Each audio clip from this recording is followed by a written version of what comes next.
C'est une constante de l'été, les faits divers sanglants qui viennent rythmer les mois de canicule.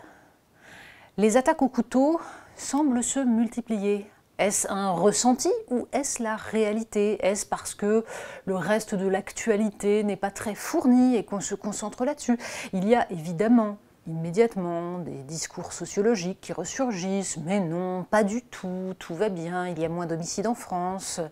Alors, pourquoi se focaliser sur ces 3 jeunes gens tués au couteau par un réfugié soudanais de 26 ans à Angers? Pourquoi se focaliser sur ces policiers agressés à Lyon? Mais parce que justement, il y a un effet d'accumulation. Bien sûr, il faut se garder de mettre sur le même plan des phénomènes différents, qui relèvent d'ailleurs de populations différentes. Ce n'est pas la même chose d'avoir en effet un réfugié soudanais qui tente d'agresser sexuellement 2 jeunes filles et finit par poignarder les garçons qui s'interposent, et d'avoir des bandes qui caillassent des policiers en les attirant dans un traquenard. Ce n'est pas le même phénomène. Il faut donc éviter l'amalgame généralisé, le fait de faire un grand fourre-tout. En revanche, il faut constater que si, selon une tendance de long terme, le nombre d'homicides baisse indéniablement depuis 2 siècles, en Europe en général et en France en particulier, ce que Alain Bauer, le criminologue, appelle l'homicidité, en revanche, augmente clairement sur les 3 dernières années. L'homicidité, c'est non seulement les homicides, mais aussi les tentatives d'homicide.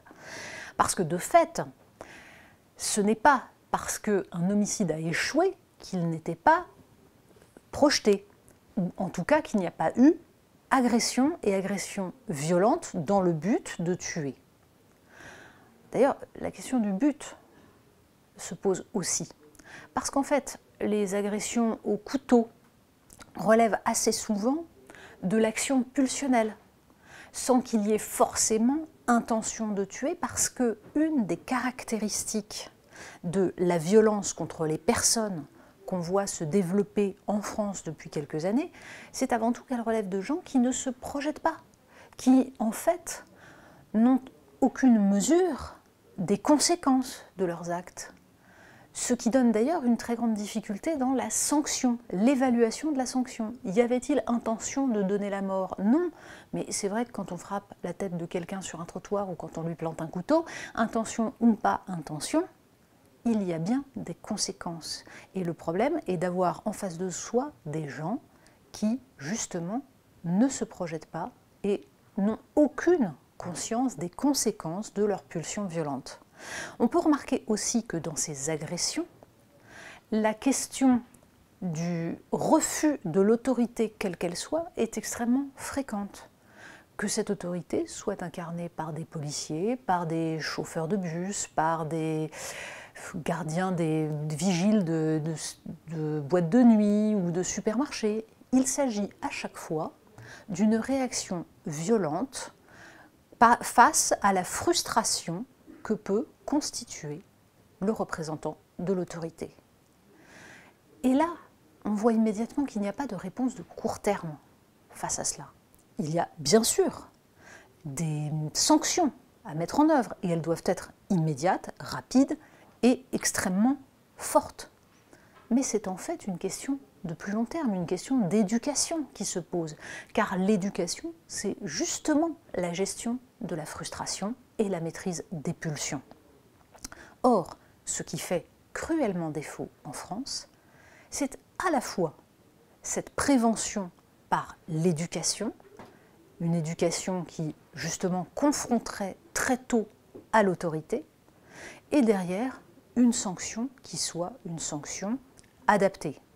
Adaptée en tenant compte, encore une fois, des profils. Ce n'est pas la même chose d'avoir des jeunes gens qui agissent en bande par désœuvrement ou d'avoir des migrants en situation irrégulière, multirécidivistes et qui n'ont jamais été priés de quitter le territoire français. Il y a là aussi des réponses spécifiques à apporter. On peut regretter que systématiquement, sur ce genre de problème, soient balayées d'un revers de main toutes les données qui permettraient de traiter point par point. On est dans un excès. D'un côté, l'amalgame total, toutes les violences seraient de même nature, c'est la France orange mécanique, et de l'autre, un discours consistant à dire que ce ne sont que des faits divers et qu'il n'y a qu'un ressenti d'insécurité. Pointer du doigt une augmentation de la violence serait évidemment une forme de lepénisation des esprits, de victoire de l'extrême droite. Est-ce qu'on peut à un moment donné trouver le juste milieu, la nuance, et traiter le réel pour ce qu'il est ?